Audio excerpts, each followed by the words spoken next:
Hello guys, PCS preparation के online platform में मैं प्रिया आपका स्वागत करती हूँ। आई होप आप सब बहुत अच्छे होंगे। देखिए, हम लोगों ने कल गुप्त साम्राज्य वाला चैप्टर ख़त्म कर दिया है।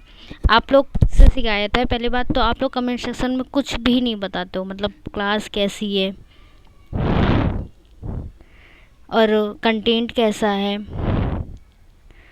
और मतलब और ठीक लग रहा है कि नहीं, कुछ ऐड करना है क्या, कुछ तो आप लोग बताओ। ठीक है, नहीं ठीक है, बेकार है, कुछ तो बोलो। मतलब आप लोग कुछ भी नहीं बताते हो तो। और अगर ठीक लगता है तो लाइक भी किया करिए। तो आप लोग ना कुछ ना लाइक करते हो, ना आप डिसलाइक करते हो, ना आप बताते हो कि क्लास कैसा है, कंटेंट कैसा है, कुछ ऐड करना है कि नहीं, कुछ भी नहीं बताते हो। तो please I request you, please please please आप लोग इतना बस कर दिया करिए कि बताते रहिए कि कैसा है। मतलब मुझे फीडबैक तो चाहिए ही चाहिए ना आप लोगों से, इतना तो कर ही सकते हो आप लोग। एक कमेंट करने में कितना टाइम लगेगा, 2-4 सेकंड लगता है बस। सो प्लीज़ इतना बस कर दिया करिए। मैं आपसे कुछ मांग नहीं रही हूँ, अगर आप कमेंट करोगे तो मेरी हेल्प होगी, बस इसलिए बोल रही हूँ। बाकी ठीक है। देखिए, गुप्त साम्राज्य वाला चैप्टर हम लोगों ने ख़त्म कर दिया था। आज नया चैप्टर चलेगा, पोस्ट गुप्ता पीरियड बोल सकते हैं या तो गुप्तोत्तर काल बोल सकते हैं। तो आज हमारा नया चैप्टर शुरू होने वाला, और ये बहुत जल्दी, मतलब छोटा सा चैप्टर है, ज़्यादा क्वेश्चन नहीं है, 33 क्वेश्चन है इसमें। तो कुछ क्वेश्चन आज ले लेते, कल कुछ क्वेश्चन कल ले लेंगे और ये ख़त्म हो जाएगा। ठीक है, तो चलिए से देखते हैं इसमें का पहला क्वेश्चन क्या कह रहा है। देखिए, कह रहा है मतलब कथन दिया हुआ है, बोल रहा है, मतलब जो इस टाइप का कूट दिया होता है कि कौन सा सत्य है, कौन सा असत्य है, कौन सा सत्य है, मतलब पहला असत्य है दूसरा सत्य है, या दूसरा सत्य है पहला असत्य है, इस टाइप का क्वेश्चन है। तो चलिए देख लेते हैं। कह रहा है कि कथन एक कह रहा है कि जजमानी प्रथा वह थी जिसमें ग्राम के कारीगर कृषक परिवारों को फसल के हिस्से के बदले अपने उत्पादों की पारंपरिक रूप से नियत मात्राओं की पूर्ति करते थे। दूसरा है कि जजमानी प्रथा जोतदारों और बरगादारों की एक प्रथा थी। जोतदारों यानी जो समृद्ध किसान थे, और बरगदारों जो बटाईदार थे ना। तो ये मतलब कह रहा है, तो कौन सा सही है। तो पहला दिया हुआ कि दोनों कथन व्यष्टित सत्य है और कथन दो कथन एक की सही व्याख्या करता है, पहला ये दिया हुआ है। दूसरा दिया है कि दोनों कथन व्यष्टित हैं, व्यष्टिता सत्य है, किंतु कथन दो कथन एक की सही व्याख्या नहीं है। तीसरा कह रहा है कि कथन एक सत्य है किंतु कथन दो असत्य है। और चौथा कह रहा है कथन एक असत्य है और दूसरा सत्य है, कथन दो सत्य है। तो इसमें जो राइट आंसर हो जाएगा, सी राइट आंसर हो जाएगा। कथन एक सत्य है किंतु कथन दो असत्य है। तो इसमें राइट आंसर कौन सा हो जाएगा, सी ऑप्शन राइट आंसर हो जाएगा। ठीक है, नेक्स्ट देखते हैं। जो नहीं समझ में आता है, जिस चीज़ पे डाउट है, आप वो कमेंट कर दिया करो, मैं वहाँ आपके प्रॉब्लम भी रिजॉल्व करूँगी, पर आप लोग कुछ नहीं बताते हो। चलिए देखते हैं अगला क्वेश्चन क्या है। निम्नलिखित में से कौन सा कुल गोत्र या अग्निकुल राजपूतों में शामिल है। कुल गोत्र अग्निकुल राजपूतों में शामिल है। पहला है प्रतिहार, चालुक्य, परमार, चाहमान। ठीक है, तो इसमें कौन सा सही है हमारा। तो अग्निकुल राजपूतों में कौन शामिल है, तो ये चारों ही शामिल हैं। मतलब प्रतिहार भी शामिल है, चालुक्य भी है, परमार भी है और चाहमान भी है। तो सी इसका राइट आंसर हो जाएगा। ठीक है, अगला देख लेते हैं।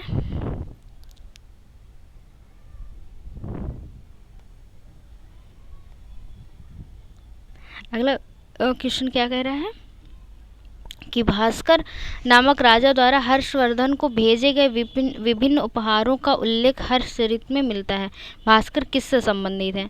पहला मगध का हर्यक राजवंश, दूसरा है असम का वर्मन राजवंश गुप्तोत्तर, तीसरा है उत्तर भारत का नंद राजवंश, और चौथा उपर्युक्त में से कोई नहीं। तो इसमें एक राइट आंसर है असम का वर्मन राजवंश गुप्तोत्तर, बी इसका राइट आंसर हो जाएगा। ठीक है, भास्कर किससे संबंधित है, इससे संबंधित है।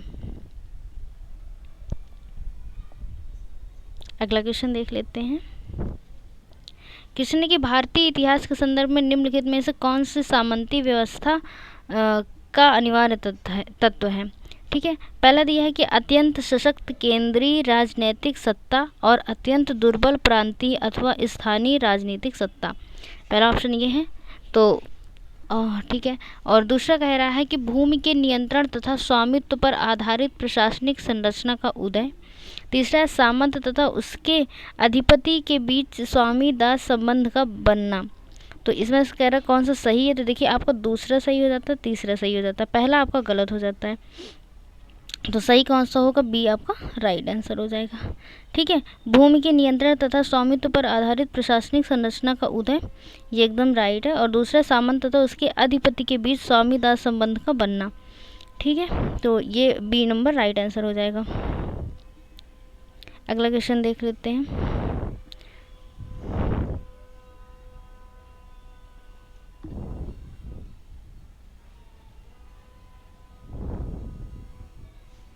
देखिए अगला क्वेश्चन कह रहा है कि भारत की यात्रा करने वाले वेन-सॉन्ग ने तत्कालिक भारत की सामान्य दशाओं और संस्कृति का वर्णन किया है। इस संदर्भ में निम्नलिखित में से कौन सा कथन सही है। पहला दिया हुआ है कि सड़क और नदी मार्ग लूटमार की पूरी तरह सुरक्षित थे। लूटमार से पूरी तरह सुरक्षित, देखिए ये हमारा गलत हो जाता है, बिल्कुल भी सुरक्षित नहीं थे। इनफैक्ट एक बार तो ऐसा हुआ था कि वेन-सॉन्ग की जो मतलब इनके पास जो भी संपत्ति थी उसको भी डाकुओं ने लूट लिया था। तो फिर कहाँ से ये सुरक्षित हो गए, है ना। तो मतलब ये बिल्कुल भी सुरक्षित नहीं थे। तो इसका देखिए इसमें और दो ऑप्शन है, मैं अगला पेज ले लेती हूँ, क्वेश्चन एक में आया नहीं है। दूसरा दिया हुआ है कि जहाँ तक अपराधों के लिए दंड का प्रश्न है, अग्नि जल व विष द्वारा सत्य परीक्षा किया जाना ही किसी व्यक्ति की निर्दोषता अथवा दोष के निर्णय के साधन थे। ये सही है। फिर तीसरा दिया, व्यापारियों के नौ घाटों और नाकों पर शुल्क देना पड़ता था। ये भी सही है। तो इसमें पूछ रहा है कि देखिए सही उत्तर चुनिए। तो 2 और 3 सही है, बी आपका राइट आंसर हो जाएगा। ठीक है, अगला देख लेते हैं।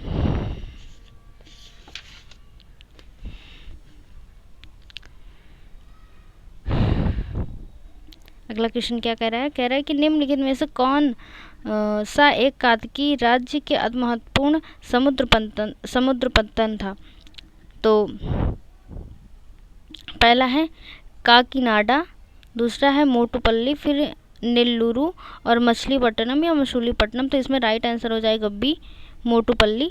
ये इसका इम्पोर्टेंट वाला समुद्र पत्तन था। ठीक है, यहीं से व्यापार अच्छे से मतलब होते थे, यहीं रुकने उकने की व्यवस्था यहीं सबसे ठीक थी, इसी वजह से इसको केंद्र बनाया गया था, बंदरगाह बनाया गया था इसको। चलिए अगला देखते हैं। देखिए लिखा हुआ है कि मध्यकालीन भारत में 72 व पट्टकिल पदनाम किन के लिए प्रयुक्त होते थे ये नाम। तो पहला सैन्य अधिकारी, दूसरा ग्राम मुखिया, फिर वैदिक कर्मकांड के विशेषज्ञ और चौथा शिल्पी श्रेणियों के प्रमुख। तो इसमें राइट आंसर हो जाएगा ग्राम मुखिया। ग्राम मुखिया को क्या कहते थे, 72 व पट्टकिल कहा जाता था। देखिए सीमांत इसमें जो कुछ पॉइंट हैं कि सीमांत प्रदेशों के जो शासक थे, सीमांत प्रदेश के जो शासक थे उनको कहते थे गोप्ता। क्योंकि एग्जाम में क्वेश्चन बन जाता है ना, मैंने बताया था की पॉइंट से क्वेश्चन बन जाता है कि गोप्ता किसे कहते हैं, फिर आपको 4 ऑप्शन दे दिया जाएगा, तो फिर उसमें से बताना पड़ता है।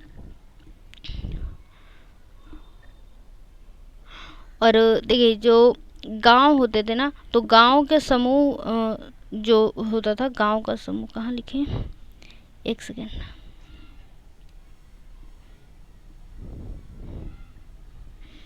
लिख देते हैं यहाँ पर।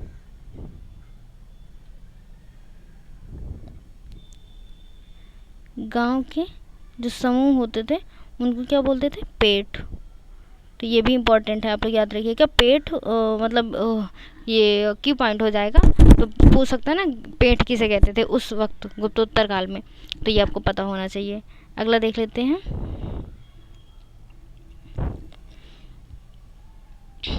पहला क्वेश्चन दिया हुआ है कि हर्ष के राज्य के संदर्भ में निम्नलिखित कथनों पर विचार कीजिए। पहला है कि यह थानसेन नहीं, थानेसर का शासक था। दूसरा उसके पाटिलपुत्र, उसने पाटिलपुत्र को अपनी राजधानी बनाया था। देखिए इसको क्वेश्चन को ठीक से पढ़िए फिर से। लिखा है कि यह थानेसर का शासक था। कौन? हर्ष के राज्य, हर्ष है ना, तो हर्ष थानेसर का शासक था, तो ये तो आपका सही हो जाता है। दूसरा है, कह रहा है कि उसने पाटिलपुत्र को अपनी राजधानी बनाई, ये गलत है। पाटिलपुत्र को राजधानी नहीं बनाया था, उसने बनाया था कन्नौज को राजधानी, कन्नौज को अपनी राजधानी बनाया था। तो केवल एक सही है, तो ये आपका राइट आंसर हो जाएगा। सही पूछ रहा है, सबसे पहले आप लोग ये हाईलाइट क्या करो, सही पूछ रहा है कि सही नहीं पूछ रहा है, ठीक है। ये हाईलाइट करोगे ना, बार बार नजर जाएगी, तो आप क्वेश्चन फिर से पढ़ोगे, रिपीट करोगे और फिर आप आंसर टिक करोगे। अगला क्वेश्चन देख लेते हैं। कह रहा है कि हर्ष के संबंध में निम्नलिखित कथनों में से कौन सा सही है? पहला कि चीनी यात्री व्हेनसांग उसके राज्य में 15 वर्षों तक रहा, पहला दिया हुआ है, तो ये एकदम सही बात है हर्ष के संबंध में। दूसरा, बाणभट्ट उसके दरबारी कवि थे, ये सही है। तीसरा है कि उसको अंतिम हिंदू सम्राट कहा गया, ये भी सही। अच्छा देखिए, बाणभट्ट उसके दरबारी कवि थे, बाणभट्ट की एक रचना है, आप लोग कमेंट सेक्शन में बताओगे, ठीक है। तो आंसर मैं बता देती हूँ कि इसमें तीनों सही है, तो डी इसका राइट आंसर है।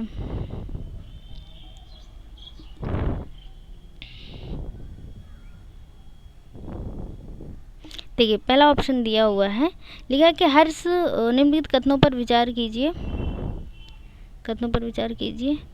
तो दिया हुआ है कि हर्ष को पूर्वी भारत के राजा पुलकेशिन से युद्ध हुआ, हर्ष का पूर्वी भारत के राजा पुलकेशिन से युद्ध हुआ।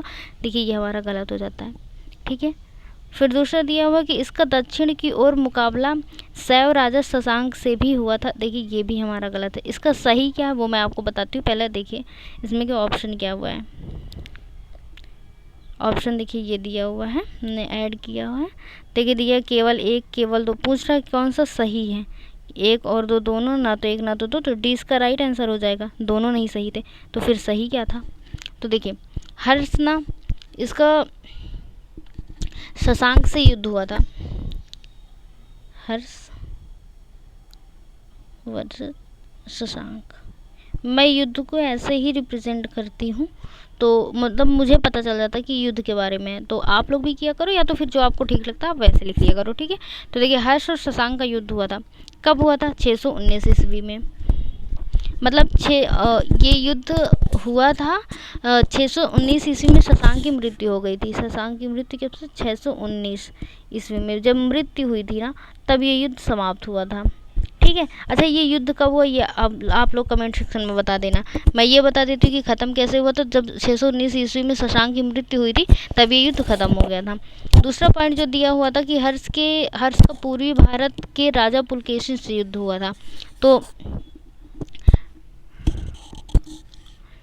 पुलकेशिन से, तो ये से पूर्वी भारत दिया हुआ ना, तो दक्षिण की ओर जब विजय अभियान चल रहा था हर्ष का, तब चालुक्य वंश के राजा पुलकेशिन ने उन्हें रोका था। कब रोका था? पहली बात तो ये पूर्वी भारत का मैटर नहीं है, ये दक्षिण भारत का मैटर है, यही गलती है इसमें, इसलिए ये वाला पॉइंट गलत हो जाता है, ठीक है। तो किससे हुआ था? ये चालुक्य वंश के राजा थे। पहले तो ये जान लेते हैं कि किसके वंश के राजा थे पुलकेशिन किस वंश के राजा थे? चालुक्य। ये भी क्वेश्चन बनता है कि किस वंश के थे? चालुक्य वंश के राजा थे पुलकेशिन, तो इनसे युद्ध हुआ था। अच्छा देखिए पुलकेशिन ना, इसका बहुत बड़ा जो एरिया था जहाँ पर ये शासन करता, तो किस क्षेत्रों में ये शासन करता था ये भी है कि महाराष्ट्र और कर्नाटक, ये जहाँ शासन करता था महाराष्ट्र, बड़ा एरिया था महाराष्ट्र और कर्नाटक, ये यहाँ पर शासन करता था। दक्षिण भारत का मैटर है, मतलब दक्षिण भारत में ये शासन करता था, इससे भी युद्ध हुआ था, ठीक है। तो इस वजह से उसमें दिया हुआ पूर्वी भारत, पहला ऑप्शन आप पढ़िएगा क्वेश्चन का, पूर्वी भारत दिया, इस वजह से ये गलत है क्योंकि दक्षिण भारत का मैटर था, ठीक है। अगला देखते हैं।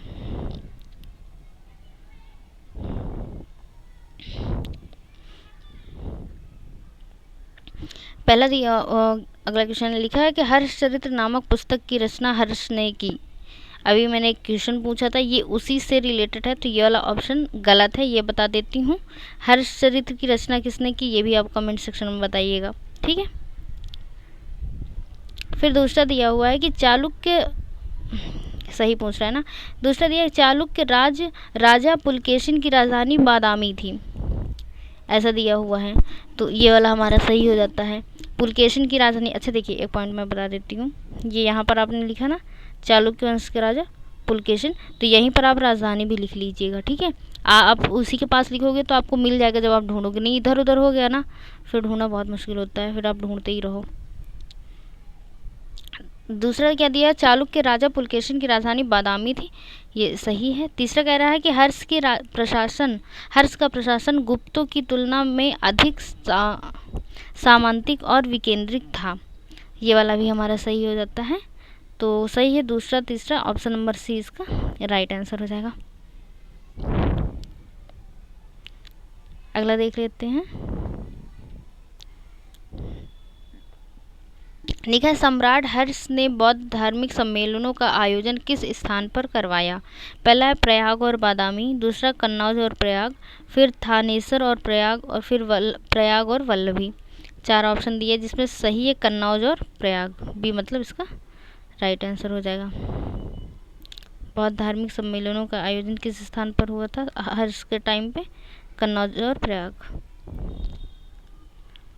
अगला देख लेते हैं। देखिए क्वेश्चन क्या कह रहा है कि निम्नलिखित में से कौन सी रचना हर्ष द्वारा रचित मानी जाती है। पहली है प्रियदर्शिका, तीसरा है रत्नावली, दूसरा है रत्नावली, तीसरा है नागानंद और चौथा है उपरोक्त सभी। तो इसका राइट आंसर हो जाएगा उपरोक्त सभी, ये तीनों इन्हीं की रचना है, तो डी आपका राइट आंसर हो जाएगा।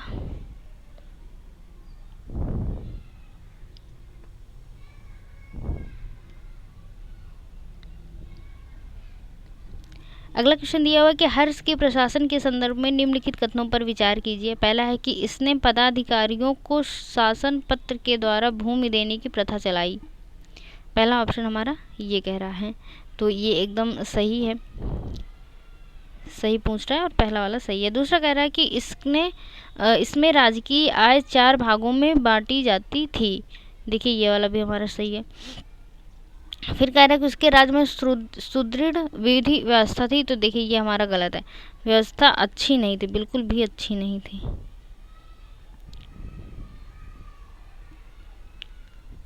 तो ये वाला तो हमारा गलत हो गया, पहला दूसरा सही है, तो ए आपका राइट आंसर हो जाएगा। वेनसॉन्ग की देखिए सुरक्षा व्यवस्था बहुत ज़्यादा ख़राब थी, क्योंकि अभी मैंने पहले बताया ना थोड़ी देर पहले कि उसकी जो संपत्ति है उसको डाकुओं ने छीन लिया था, तो फिर कैसे कह सकते हैं कि ये जो इसकी जो शासन व्यवस्था राज्य की सुदृढ़ विधि व्यवस्था वो अच्छी थी, ये गलत है, ठीक है। अगला देखते हैं। अगला क्वेश्चन देखिए कह रहा है, छोटा सा क्वेश्चन है, कह रहा है कि निम्नलिखित में से कौन सा चीनी यात्री ने बौद्ध शिक्षा केंद्र नालंदा की यात्रा की। पहला वेनसॉन्ग, दूसरा इत्सिंग, तीसरा फाहियान और चौथा है ए और बी दोनों, तो इसमें ऑप्शन चौथा सही है, डी आपका राइट आंसर हो जाएगा। देखिए जो वेनसॉन्ग था ये भारत में कब तक रहा, 645 ईस्वी तक ये रहा है। एक second,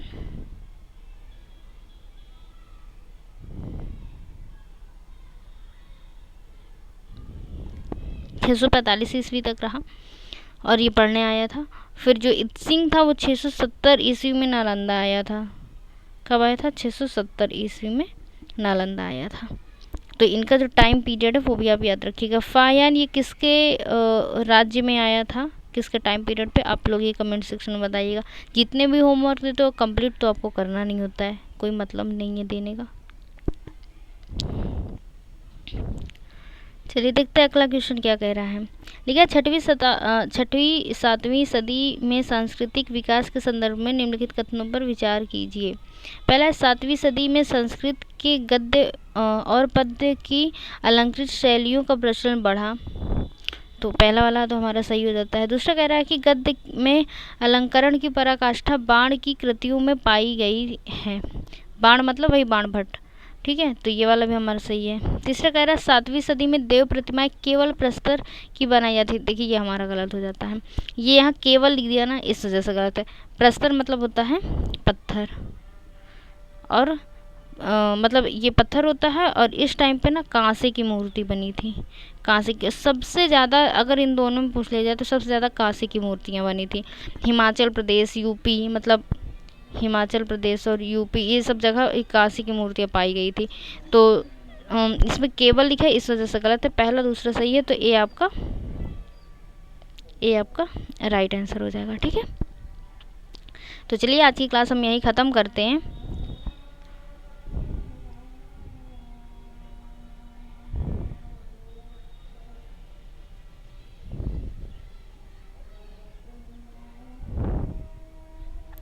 thank you so much. पढ़ते रहिए और हो सके तो प्लीज़ कमेंट कर दिया करिए, ताकि मुझे पता चलता रहे क्लास कैसी है कैसी नहीं है। Please okay. चलिए, थैंक यू सो मच। जय हिंद।